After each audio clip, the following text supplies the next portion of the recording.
победу одержала Фарида Абдулова!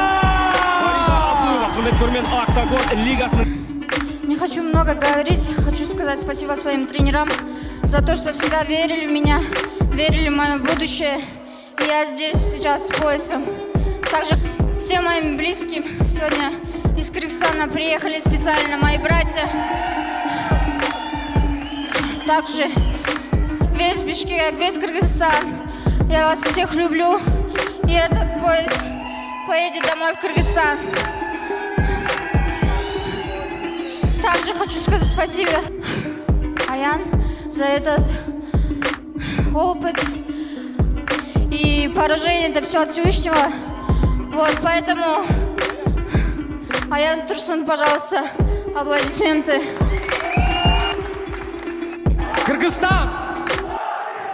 Встречайте новую королеву минимального